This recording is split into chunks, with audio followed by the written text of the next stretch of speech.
Eyebrows పూర్తిగా fulfil చేయడం ఉంటుంది. ఫస్ట్ మనం బోర్డర్ లైన్ తీసుకుంటాము, తర్వాత ఫిల్ చేస్తున్నాము. ఫిల్ చేసేటప్పుడు మనం ఆర్చ్ నుంచి డార్కర్ షేడ్ తీసుకొని టెయిల్ వరకు డార్క్ చేస్తాము. తర్వాత ఆర్చ్ నుంచి హెడ్ టైపు లైట్ కలర్, అంటే ఇందులో బ్రష్లో ఉన్న ప్రోడక్ట్ మనం యూజ్ చేస్తాము. స్టార్టింగ్ పాయింట్లో మాత్రం హెయిర్ లైన్ ఎలా ఉంటుందో అలా లైన్స్ గీయడం అనేది జరుగుతుంది. ఓకేనా.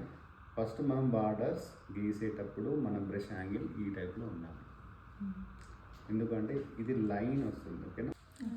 ఫిల్ చేసేటప్పుడు కాస్త మనం దీన్ని అంటే బెండ్ చేయాలి. ఓకే, ఇన్సైడ్ మనం షార్ప్ రావాలంటే మళ్ళీ స్ట్రైట్గానే ఉంచేసి ప్రోడక్ట్ తీసుకొని బెండింగ్ చేయడం జరుగుతుంది. ఓకేనా. సో నేను ఇంకా కన్సీలర్ చేయలేదు, మీకు షేప్ అయితే నీట్గా కనిపిస్తుంది ఐబ్రోస్. ఓకే. సో మీకు ఎక్కువ ప్రోడక్ట్ అయితే మాత్రం అప్పుడు హెయిర్లో ఇలా మనము స్పూలీతోటి సో మనము రొటేట్ చేయడం వల్ల క్లియర్ అయిపోతుంది. ఇప్పుడు మీకు ఐబ్రో లైనింగ్ అండ్ ఫిల్లింగ్ చేశాను నేను. ఫస్ట్ స్టార్టింగ్ చేసేటప్పుడు లైన్ అనేది నీట్గా కనిపించాలి మనం ఇక్కడ. ఓకేనా, అర్థమవుతుందా? సో ఇందాక మనకు కొద్దిగా షార్ప్నెస్ రాకపోవడం కానీ, కాస్త ఎగుడు దిగుడు ఉండడం కానీ, లేకుంటే ఎక్స్ట్రా హెయిర్ ఉండడం కానీ, ఇలాంటివన్నీ ఇందులో కవర్ అయిపోతాయి. లైన్ అనేది రావాలంటే హెయిర్ లైన్ ఎక్కడ స్టార్ట్ అయిందో, మనం ఎక్కడైతే లైన్ గీసామో దాని దగ్గర పాయింటెడ్ థిక్ రావాలి లైన్.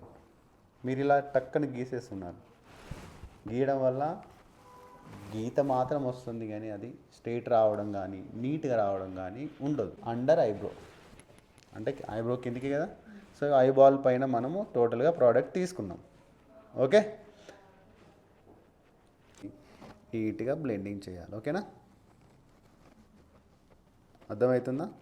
ప్రోడక్ట్ తీసుకొని ఓకే బ్రష్ని ఇలా పట్టుకోవాలి. చూడండి, మంచిగా చూడండి. ఫింగర్ మాత్రం ఖచ్చితంగా గ్రిప్ ఉండాలి ఇలా. ఓకేనా. సో ఆర్చ్ నుంచి నేను డౌన్ వెళ్తున్నా.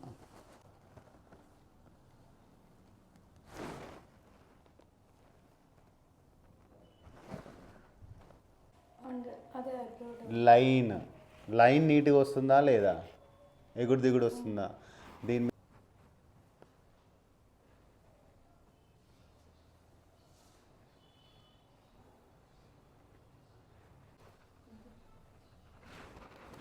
బ్రష్ తోటి ఇలా అంటే సెట్ అయిపోతుంది.